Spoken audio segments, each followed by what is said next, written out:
আসসালামু আলাইকুম ওরহমতুল্লাহি ওয়াবারাকাতু।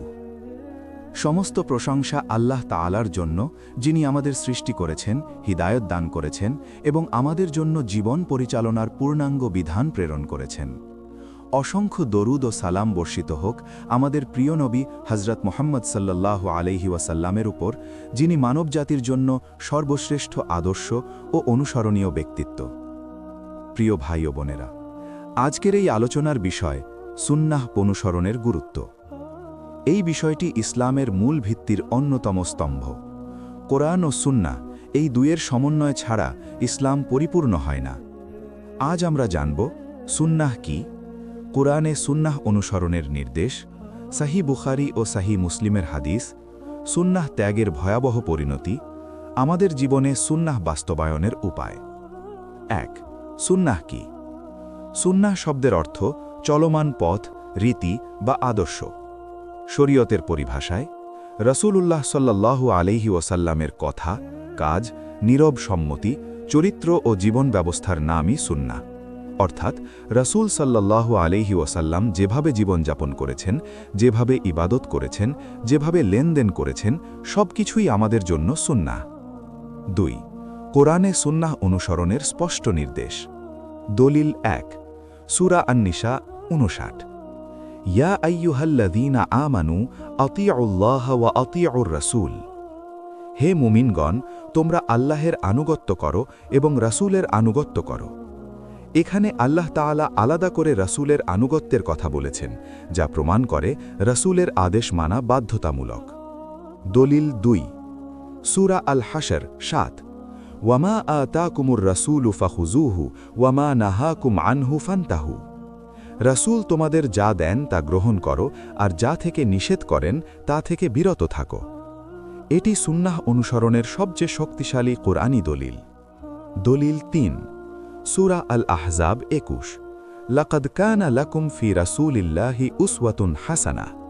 নিশ্চয়ই রাসূলুল্লাহ সাল্লাল্লাহু আলাইহি ওয়াসাল্লামের মধ্যে তোমাদের জন্য উত্তম আদর্শ রয়েছে। ৩.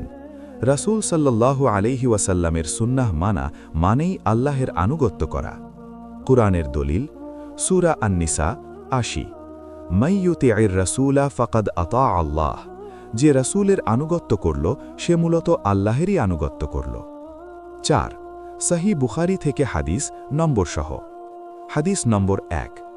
রাসূলুল্লাহ সাল্লাল্লাহু আলাইহি ওয়াসাল্লাম বলেছেন, যে ব্যক্তি আমার সুন্নাহ থেকে মুখ ফিরিয়ে নেয়, সে আমার উম্মতের অন্তর্ভুক্ত নয়।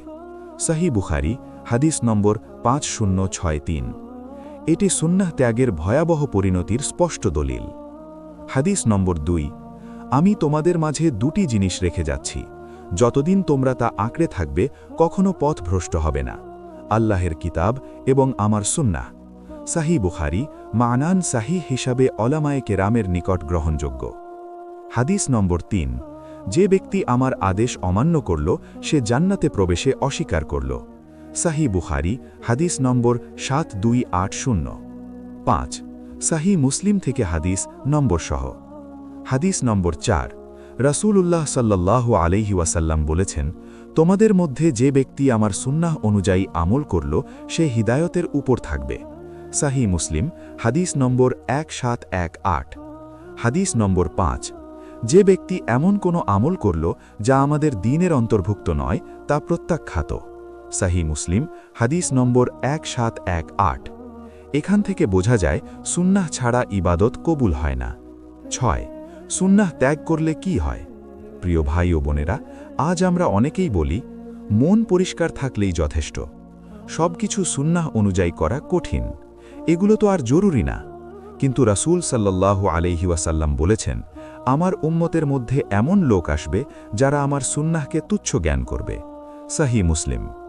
এর ফল আমল কবুল না হওয়া, বিদআতের বিস্তার, দ্বীনের বিকৃতি। ৭. সুন্নাহ মানার কিছু বাস্তব উদাহরণ। ক্ষুদা অর্থাৎ খাওয়া দাওয়া, ডান হাত দিয়ে খাওয়া, বসে খাওয়া। সহিহ বুখারী। পোশাক ডান দিক থেকে পরা। সহিহ মুসলিম। কথা বলা, মিথ্যা পরিহার। সহিহ বুখারী। ৭. সুন্নাহ মানলে কি লাভ? আল্লাহের ভালোবাসা অর্জন। সূরা আলে ইমরান ৩১। গুনাহ মাফ, ইবাদত কবুল, জান্নাতের সুসংবাদ। নয়, আজ আমাদের করণীয়। প্রিয় ভাই ও বোনেরা, আজ থেকেই আমরা প্রতিজ্ঞা করি, সুন্নাহ জানব, সুন্নাহ শিখব, সুন্নাহ অনুযায়ী জীবন গড়ব। উপসংহার ও দোয়া। হে আল্লাহ, আমাদেরকে কোরআন ও সাহি সুন্নাহ অনুযায়ী জীবন পরিচালনার তৌফিক দান করুন। আমাদের অন্তরকে সুন্নাহের ভালোবাসায় পূর্ণ করে দিন। বিদআত ও গুমরাহি থেকে আমাদের হেফাজত করুন। আমিন।